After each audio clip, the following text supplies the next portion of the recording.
సింహరాశి వారికి ఈ యొక్క రోజున మిశ్రమమైనటువంటి ఫలితాలు గోచరిస్తున్నాయి. వృత్తిపరంగా, వ్యాపారపరంగా సానుకూలంగా ఉన్నప్పటికీ మానసికమైనటువంటి స్థైర్యాన్ని, ధైర్యాన్ని కలిగి ఉంటారు. అధికమైనటువంటి ఈ రాశి వారికి ఖర్చు అనేది కొంచెం హేతుబద్ధంగా ఉండదు. అధికమైనటువంటి ఖర్చు అనేది వెంటాడే విధంగా ఉంటుంది. ఈ ఖర్చును తగ్గించుకోవడానికి మీరు చేసేటువంటి ప్రయత్నాల్లో ఎక్కువగా విఫలపూరితంగా జరిగేటువంటి ప్రయత్నాలుగానే ఉంటాయి. ఆన్లైన్ షాపింగ్లు అనవసరమైనటువంటి ఖర్చుకు కారకంగా ఉండే విధంగా ఉంటుంది.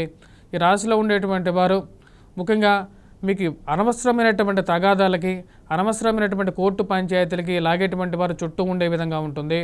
వారిని ఏదో విధంగా మిమ్మల్ని అనవసరమైనటువంటి పంచాయతీల మధ్యలో కూర్చోబెట్టి మాట్లాడమని ప్రేరేపించే విధంగా ఉంటారు. వారందరికీ మీరు నా కుటుంబమే ముఖ్యం, నాకు ఈ యొక్క పంచాయతీలకి నేను దూరంగా జరుగుతానని చెప్పి మీరు ఎంత చెప్పినా సరే విననటువంటి పరిస్థితులు గోచరిస్తూ ఉన్నాయి.